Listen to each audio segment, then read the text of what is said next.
से पहले आपने ऐलान कर दिया है कि अगर आपकी जो डिमांड्स है वो नहीं सरकार ने मानी तो फिर इलाके में नहीं घुसने देंगे। उम्मीद यही करते हैं हम भी कि जल्द से जल्द सरकार और आपके बीच बातचीत हो और इस समस्या का समाधान हो। सरकार की तरफ से ऐलान भी किया गया कि तनख्वाह जो है, मानदेय जो है वो बढ़ाया जा रहा है और लागू भी कर दिया गया है। कहा जा रहा है कि जो अगली बार सैलरी आएगी वो बढ़कर आएगी। दिल्ली में पिछले एक महीने से 22,000 आंगनबाड़ी कार्यकर्ता धरना दे रही हैं, विरोध प्रदर्शन कर रही हैं और लगातार अपनी मांगों को उठा रही हैं। इस बीच सरकार की तरफ से भी ऐलान किया गया कि आंगनबाड़ी जो कार्यकर्ता हैं, जो महिलाएं हैं, उनकी तनख्वाह को बढ़ाया जाएगा। लेकिन इस सब के बावजूद अभी तक जो आंगनबाड़ी महिलाएं हैं वो धरना स्थल से नहीं उठी हैं। उनका लगातार धरना जारी है, आंदोलन जारी है। और इसी मुद्दे पर बातचीत करने के लिए हमारे साथ अब जुड़ रही हैं दिल्ली स्टेट आंगनबाड़ी कार्यकर्ता एवं हेल्पर यूनियन की अध्यक्ष शिवानी। शिवानी, बहुत स्वागत है आपका दिल्ली तक पर। शुक्रिया अनुराधा जी, आपने मुझे शिवानी, एक महीना बीत चुका है लेकिन अभी तक जो आंगनबाड़ी महिलाएं हैं वो धरना स्थल से उठ नहीं रही हैं। लगातार आपकी तरफ से आंदोलन किया जा रहा है। सरकार की तरफ से ऐलान भी किया गया कि तनख्वाह जो है, मानदेय जो है वो बढ़ाया जा रहा है और लागू भी कर दिया गया है। कहा जा रहा है कि जो अगली बार सैलरी आएगी वो बढ़कर आएगी। उसके बावजूद क्या आपकी मांगे हैं? क्यों आप अभी सरकार के फैसले के खिलाफ हैं?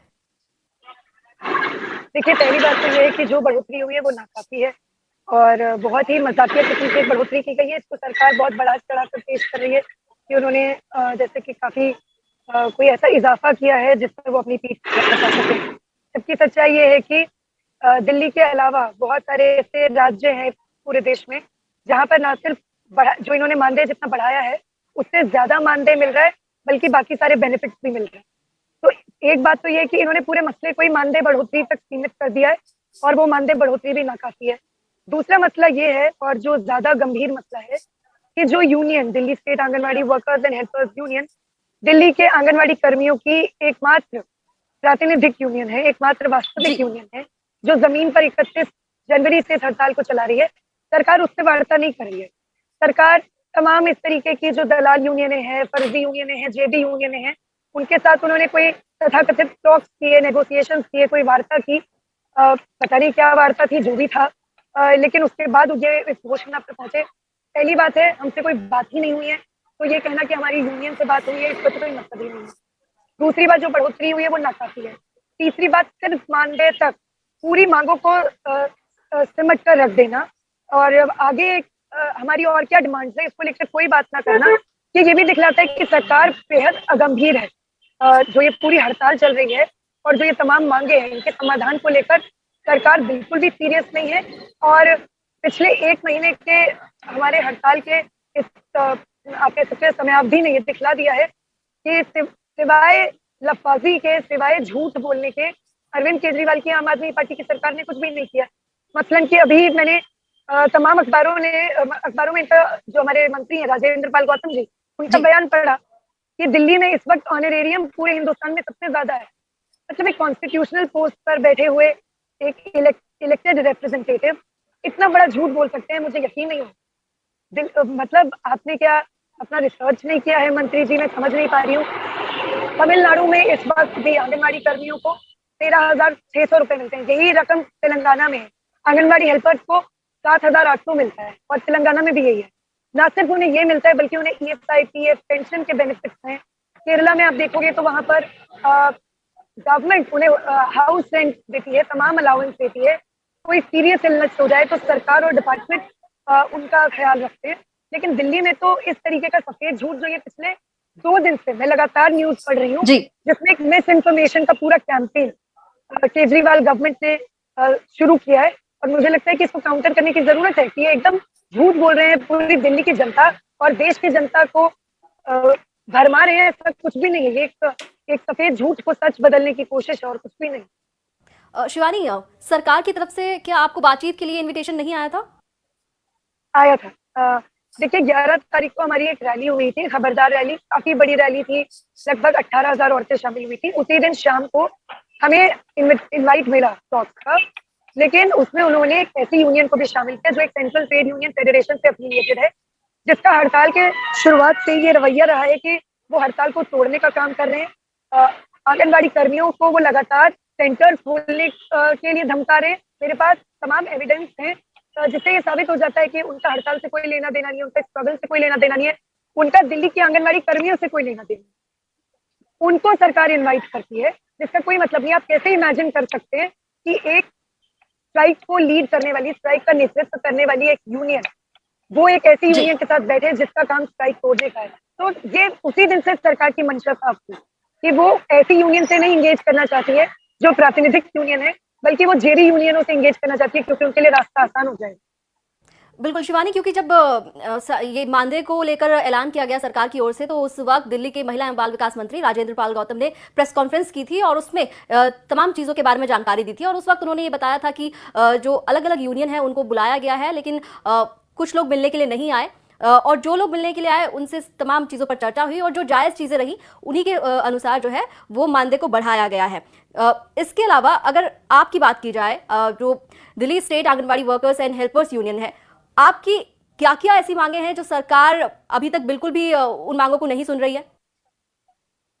देखिए, मैं अगर पहली बात मैं बताऊं कि वैसे तो सरकार जो कह रही है और जो जिस यूनियन के बारे में मैं बात कर रही हूँ, सीटू से एफिलिएटेड एक यूनियन है, इनके तो नैरेटिव में ही बहुत फर्क है। अब ये सीटू की यूनियन कह रही है कि सरकार ने एक तरफा फैसला करके जो है ऑनरेरियम बढ़ा लिया। सरकार कह रही है कि उन्होंने इनसे वार्ता की है। सच क्या है ये आपस में डिसाइड करके दोनों पक्ष बता दे। हमारे लिए तो दोनों अलग पक्ष नहीं है, एक ही पक्ष है, सरकारी पक्ष है। जहां तक हमारी यूनियन का सवाल था, हम शुरू से ही कह रहे थे कि आंगनबाड़ी कर्मियों का जो वर्कर्स है उनका मानदेय 25,000 और हेल्पर्स का मानदेय 20,000 किया जाए। हमने ये डिमांड स्टिपुलेट की है। ऑब्वियसली नेगोशिएशंस होते हैं, वार्ता होती है, तो उसमें आप बातचीत करके कॉमन ग्राउंड पे पहुंचते हैं। जो हमने डिमांड स्टिपुलेट की थी वो पहली डिमांड ये थी। दूसरी डिमांड हमने जो रेज की है वो ये है कि सेंट्रल गवर्नमेंट ने, मोदी गवर्नमेंट ने 2018 अक्टूबर में 1,500 और 750 रुपए की वृद्धि का ऐलान किया था। लेकिन ताज्जुब की बात है, पूरे ही हिंदुस्तान में ये मानदेय कहीं पर नहीं आया, ये इंक्रीमेंट कहीं भी लागू नहीं है। तीसरी डिमांड जो हम रेज कर रहे हैं वो ये है कि आप आंगनबाड़ी कर्मियों के कामों को रिकॉग्नाइज करो, उनकी सर्विस को रिकॉग्नाइज करो, उन्हें कर्मचारी का दर्जा दो, उन्हें वो सभी सुविधाएं, वो सभी बेनिफिट्स दो जो किसी भी कर्मचारी को मिलते हैं। चौथी मांग जो हम रेज कर रहे हैं वो ये है कि आंगनबाड़ी के पूरे प्रोजेक्ट से, जो ये आईसीडीएस स्कीम है, इसमें एनजीओ की घुसपैठ को खत्म किया जाए, क्योंकि ये एनजीओ जो है पूरे स्कीम में घुस के न सिर्फ आंगनबाड़ी कर्मियों पर निगरानी रखने का काम करते हैं, बल्कि एक तरीके का पूरा राजनीतिकरण का काम भी करते हैं। इसके अलावा जो नई शिक्षा नीति मोदी सरकार लेकर आई है उसकी भी हम मुखालफत कर रहे हैं कि वो न सिर्फ स्टूडेंट्स और टीचर्स और एकेडमिक सर्कल्स के खिलाफ है, बल्कि आंगनबाड़ी कर्मियों के भी खिलाफ है। आंगनबाड़ी सेंटर्स में जो खाना बढ़ता है उसकी गुणवत्ता बढ़ाई जाए, इंफ्रास्ट्रक्चर पे सरकार पैसा खर्च करे। जैसे स्कूल के स्ट्रक्चर्स परमानेंट होते हैं, क्यों नहीं सरकारें आंगनबाड़ी सेंटर्स के जो बिल्डिंग्स हैं उनको परमानेंट बनाए। आप देख सकते हैं हर जगह आंगनबाड़ी सेंटर्स रेंट पर मिलते हैं, और इलाके जो होते हैं वो झुग्गी बस्तियां होती हैं, ऐसे इलाके होते हैं जहाँ पे आपको बड़े कमरे मिलेंगे ही। तो लगातार वर्कर्स हेल्पर्स में प्रेशर बनाया जाता है कि आप ऐसे कमरे ढूंढो जहाँ पे आप आंगनबाड़ी खोल सको, जो वहाँ पॉसिबल ही नहीं है। तो सरकार को परमानेंट स्ट्रक्चर्स बनाने चाहिए। तो ये कुछ मांगे हैं जो हम 31 जनवरी से नहीं, हम पिछले लंबे समय से इन मांगों को उठा रहे हैं। मैं आपके चैनल के माध्यम से ये भी बताना चाहती हूँ कि हड़ताल करने के लिए हमें मजबूर किया गया है, क्योंकि 7 सितंबर 2021 पिछले साल हम लोगों ने एक दिन की हड़ताल की थी और हमने एक रैली निकाल के दिल्ली सचिवालय का घेराव किया था। जब राजेंद्र पाल गौतम जी जो ऑनरेबल मिनिस्टर हैं, उनसे हमारा एक डेलीगेशन मिला, उन्होंने हमें कहा 1 हफ्ते के भीतर आपकी मांगों का हम संज्ञान लेंगे और कार्रवाई करेंगे। आज तक वो 1 हफ्ता पूरा नहीं हुआ है, और उसके बाद हमने 6 जनवरी को इस साल फिर एक दिन की हड़ताल की। जब सरकार ने कोई सुनवाई नहीं की, तब हमारे पास कोई रास्ता नहीं बचा था, कोई ऑल्टरनेटिव नहीं था, और तब मजबूरन हमने 31 तारीख से इंडेफिनिट स्ट्राइक की घोषणा की। तो आज अगर दिल्ली के लोगों को परेशानी हो रही है, और मैं समझ सकती हूँ, जाहिर तौर पर परेशानी हो रही होगी, तो इसलिए अरविंद केजरीवाल सरकार का घमंडी और जो अड़ियल रवैया, ये जिम्मेदार है।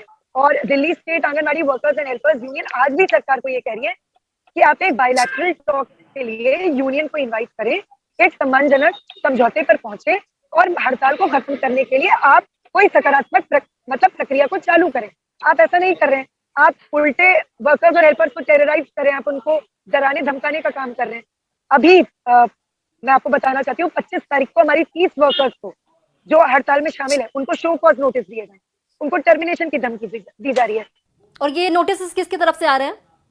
Department women and child development department के डेप्यूटी, पहला नोटिस उनके ज्वाइंट डायरेक्टर है नवलेंद्र कुमार सिंह, उनकी तरफ से आया है 23 फरवरी का। दूसरा नोटिस 30 लोगों के नाम आया है 25 फरवरी को, जिसमें डिपार्टमेंट के डेप्यूटी डायरेक्टर है RS रुहिल, उनकी तरफ से जी वो धमकी का पत्र आया कि आपकी सर्विसेज क्यों ना टर्मिनेट की जाए। तो आप वर्कर्स को उनके जो जनवादी अधिकार है, संवैधानिक अधिकार है, उनको अमल में लाने से रोक रहे हैं, तो गैर कानूनी काम तो आप कर रहे हैं। जी शिवानी, एक और चीज आपने कहा कि आप चाहते हैं कि जो आंगनवाड़ी कार्यकर्ता हैं उनके काम को मान्यता मिले और उनके काम को पहचाना जाए, लेकिन अगर आपने राजेंद्र पाल गौतम की प्रेस कॉन्फ्रेंस सुनी हो तो उसमें उन्होंने एक चीज का जिक्र किया, वर्किंग आवर्स का। उन्होंने कहा कि 4 घंटे काम करते हैं, 3.5 घंटे काम करते हैं, 5 घंटे काम करते हैं, तो उन्होंने वर्किंग आवर्स का भी जिक्र किया उसमें। जी, ये देखिए, ये एक बहुत बड़ा मिसकंसेप्शन है कि वर्किंग आवर्स से कर्मचारी के दर्जे का कोई रिश्ता होता है। ऐसा कोई रिश्ता नहीं है। कहीं पर भी लेबर लॉज में, सर्विस रूल्स में ये कहीं पर भी स्टिपुलेटेड नहीं है कि वर्किंग आवर्स से आपका एम्प्लॉई स्टेटस क्या होता है। तो सरकार बेसिकली पूरे देश और दिल्ली की जनता को गुमराह करने का काम कर रही है। जब दूसरी बात, अब इसके हम प्रैक्टिकल पहलू पे आते हैं कि क्या वाकई में आंगनवाड़ी कर्मी 3 घंटे या 4 घंटे काम करते हैं? नहीं, ये फैक्चुअली गलत है। ये तथ्यात्मक तौर पर एकदम गलत बात बोली जा रही है, झूठ बोला जा रहा है। सच्चाई ये है कि कहने के लिए आंगनवाड़ी, दिल्ली में आंगनवाड़ियां 9 से 2 बजे तक खुलती है, लेकिन आप किसी भी आंगनवाड़ी वर्कर हेल्पर से, आपके चैनल में तो कई बार कवर किया हमारे प्रोटेस्ट को, आपने बात की है उनसे, ज्यादातर जगह पर आंगनवाड़ी कर्मियों को 4-4 बजे तक